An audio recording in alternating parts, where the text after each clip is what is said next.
அது சொந்தமா இருந்தாலும் சரி, உறவா இருந்தாலும் சரி, நட்பா இருந்தாலும் சரி.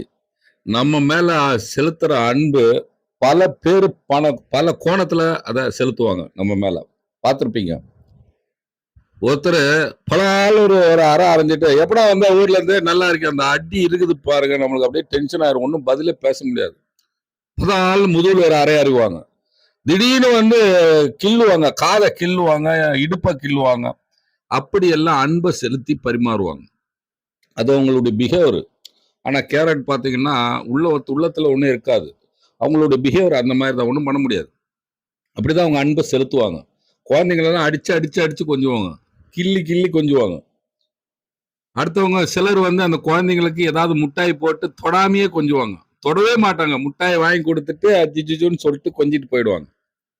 நம்ம உதாரணத்துக்கு நம்ம எங்கிருந்தாவது போயிட்டு வரும்போது, ஒருத்தர் பார்ப்பாரு, பயங்கரமா நலம் விசாரிப்பாரு. காலையில வரானே வீட்டுக்கு போட்டு அவங்க காலை கடன்லாம் நிறைய இருக்கட்டும், அதை நிறைவேற்றட்டும்னு அந்த எண்ணம்லாம் இருக்காது. இவரு 1/2 மணி நேரமா நிக்க வச்சு, நம்ம அடக்கிட்டு நின்னு பதில் சொல்லிட்டு இருப்போம். பாசத்தை பொழிவாரு. வாடா டீ சாப்பிடலான்னு இழுப்பாரு. நம்மளுக்கு அது தாங்க முடியாத சூழ்நிலையா இருக்கு. இல்ல அங்கிள் அப்புறம் பேசுறேன், நான் வரேன்னு போயிட்டே இருப்போம். திடீர்னு இன்னொருத்தர் வருவாரு. ரஃப்பா மூஞ்சி இருக்கு வச்சுக்கிட்டு, எப்படா ஊர்ல இருந்து வந்த? எப்படா ஊருக்கு போவ? நல்லா இருக்கிறியா? அவ்வளவுதான் பேசுவாரு. நம்மளுக்கு என்ன இவ்வளவு க்ளோஸ் ஆனவரு, நெருக்கமான உறவு, இவ்வளவு ரஃப்பா பேசிட்டு, எப்படா வந்த? எப்படா போவேன்னு கேட்பாரு. இவரெல்லாம் ஒரு ஆளா அப்படின்னு அவருடைய பிஹேவியரை பார்த்து நம்மளுக்கு தோணும். உண்மை அப்படி இல்லைங்க. அவர் அர்ஜென்ட்டா வேலைக்கு போறாரு.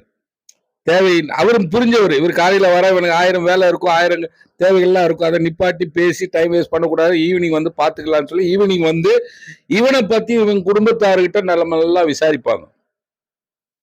இந்த மாதிரி ஆட்கள்லாம் நம்ம சுத்தி இருக்கிறாங்க. அதனால ஒருத்தர் ரஃப்பா பேசுறாரு, ஒருத்தர் பேசவே மாட்டாங்க. எப்ப வந்த, எப்ப போன, என்ன ஏதுன்னு நலமே விசாரிக்க மாட்டாங்க. ரொம்ப நெருக்கமான இருக்கும்.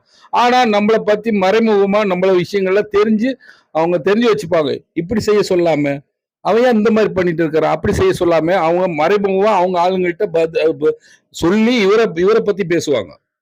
அப்போ நம்ம அன்பு செலுத்துறவங்க பல விதமா இருக்கு நம்ம மேல. இன்னைக்கு இருக்கிறாங்க.